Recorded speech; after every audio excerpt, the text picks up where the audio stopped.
It's 5 o'clock somewhere. It's a phrase we all know, a universal sigh of relief, the desire to unwind, to let go, or maybe just to escape for a little while.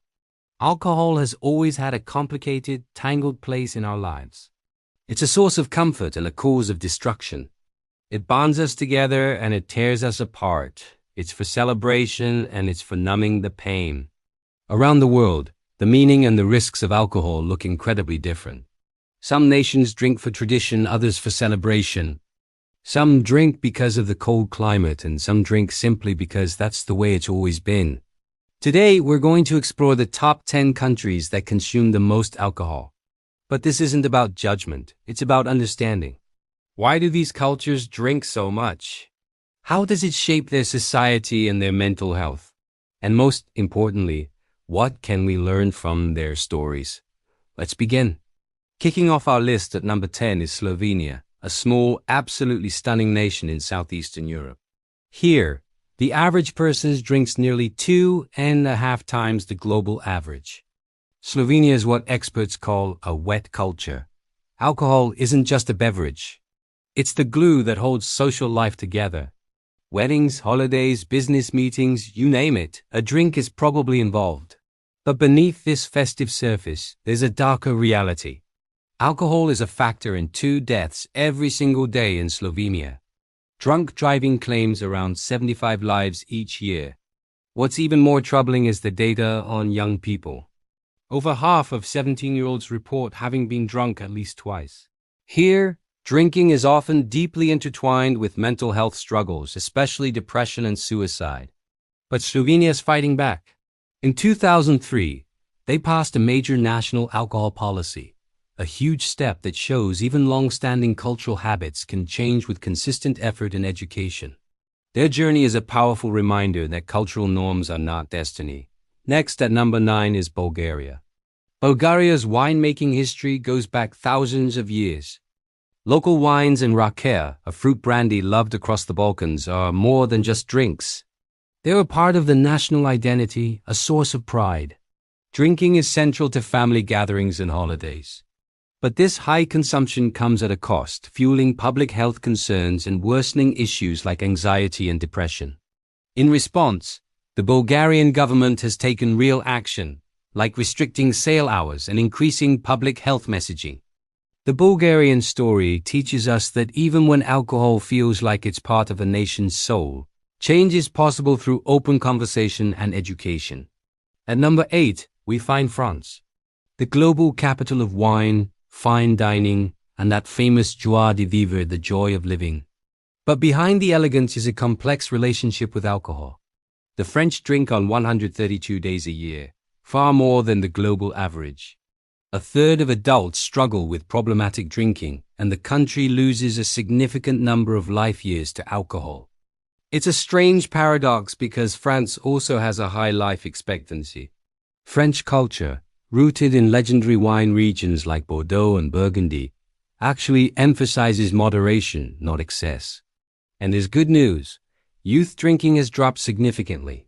The government is also pushing for change with new labeling rules and advertising limits. The lesson from France. Culture evolves. Health can matter just as much as heritage. Coming in at number 7 is Estonia. Known for its incredible digital innovation and charming medieval towns, Estonia also carries a heavy legacy of drinking. Historically, spirits like vodka were dominant, though beer is now more popular. But Estonia is taking some of the most aggressive steps in Europe to fight back. They've introduced huge tax increases, strict advertising bans, and national campaigns that address both alcohol and mental health together. Estonian policy shows us that a holistic approach is key. You can't solve the alcohol problem without also supporting mental health. Now for a shift in scenery. At number 6 is Antigua and Barbuda. This beautiful Caribbean nation, famous for its turquoise waters, has a festive but risky drinking culture, much of it tied to tourism.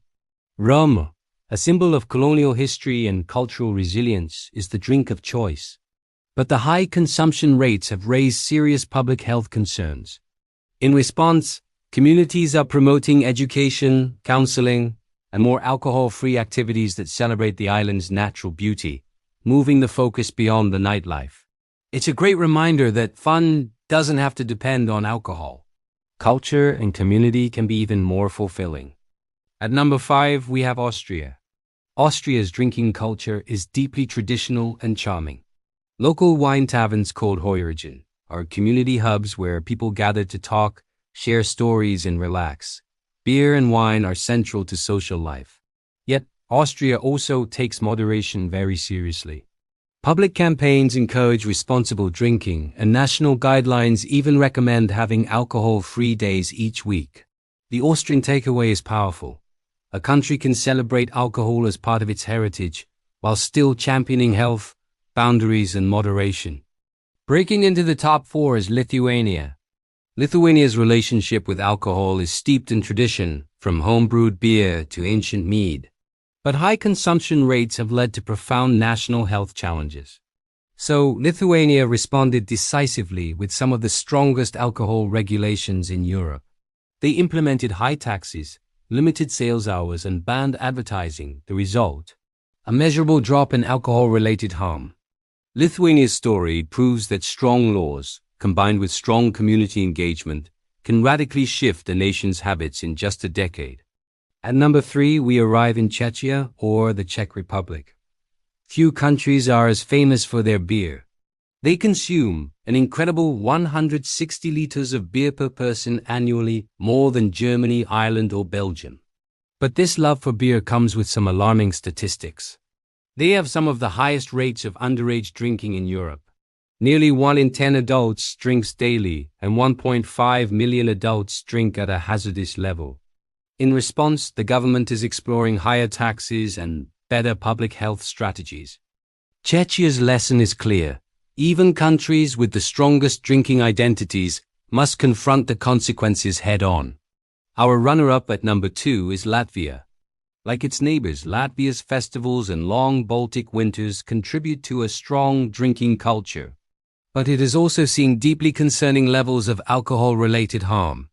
So they've implemented some of Europe's strictest measures, like raising the legal drinking age to 20 and restricting sale times. These steps are designed to protect the next generation by rewriting old cultural scripts about drinking.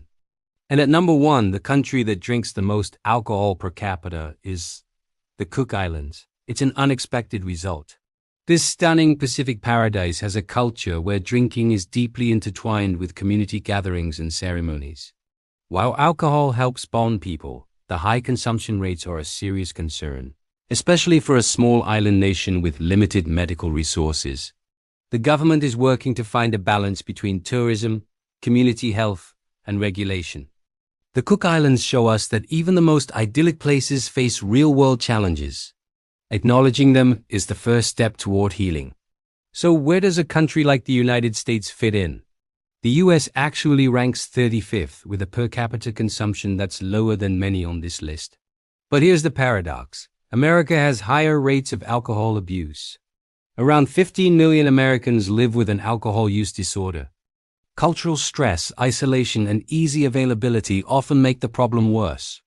These numbers matter because the normality of alcohol often hides its dangers. Even moderate drinking increases the risk of liver disease, heart disease, several types of cancer, dementia, and mental health issues like depression and anxiety. But there is good news. Around the world, awareness is rising. Policies are getting stronger, and cultures are slowly shifting. Across every continent, alcohol reflects our shared human story. It reflects our desire for connection, our longing for relief, our celebrations, and our struggles. The stories of these 10 countries show us both joy and hurt, tradition and transformation. Understanding them helps us understand ourselves, why we drink, how we cope, and what we might need to heal. Whether you drink or not, this global journey reminds us of one simple truth. We all deserve a healthier relationship with ourselves and with whatever we put into our bodies. If you feel like alcohol is becoming too influential in your life, please know that support is available. Change is possible, and you are not alone. Thanks for watching. Don't forget to subscribe for more stories that help us understand our world and ourselves.